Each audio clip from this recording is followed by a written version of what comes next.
help in finding the assailant. Heartbreaking. 17-year-old killed at DC high school in third shooting of child this week. Police are asking for the public's help in finding the assailant.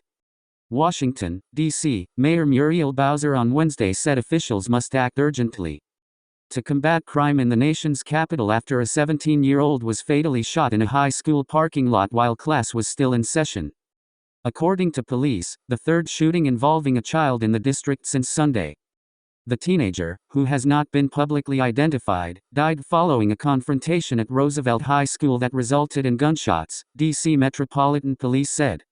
He was found with one gunshot wound and was pronounced dead at the hospital.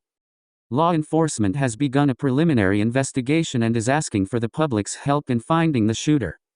They said the teen had been in school at Roosevelt earlier Wednesday and authorities are investigating what time he left. Assistant Chief of Police Morgan Kane told reporters later Wednesday that police do not believe students inside the school faced any danger. A source familiar with the situation told ABC News that DC public schools plan to deploy immediate mental health and social workers to assist with crisis support for students and staff at Roosevelt. I can't overstate how heartbreaking it is, how heartbroken I am right now, for our kids with what we see happening as a police agency in the city, Kane said. But what I will tell you is that it just makes us more deliberate and intentional in our resolve to put our hands around what is happening with our kids. On Sunday, 10-year-old Ariana Davis was shot in the upper body while driving home with family following Mother's Day celebrations, police have said. Metropolitan Police said she was accidentally hit in a barrage of gunfire. On Wednesday, authorities said Davis had died. Separately, before dawn on Monday, a 12-year-old girl was shot after a bullet went through the window of her home and struck her in the leg as she was sleeping, according to authorities. She was transported to a hospital with non-life-threatening injuries.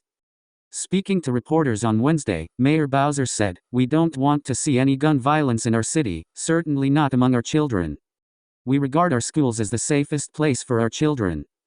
Bowser told reporters that she felt there needs to be a fundamental shift with how we talk about consequences and how we're working with young people that we know are in trouble. Asked to elaborate, Bowser said, "I think it needs to be on how to get young people who are using guns and make sure that they can't hurt other people." She pointed to new legislative efforts aimed at increasing public safety, unveiled on Monday, which she said she hopes the city council urgently takes up before the end of the summer. The proposal would increase penalties for some violent crime and illegal gun possession. "We can't think of our juvenile rehabilitation system as punishment that courts and judges don't regard as a way to help keep young people out of trouble," she said. Adding that her administration is supporting the idea of respite or shelter care before a young person gets himself in trouble or hurts somebody or ends up being a victim of crime. Thanks for listening. More news and commentary videos coming very soon.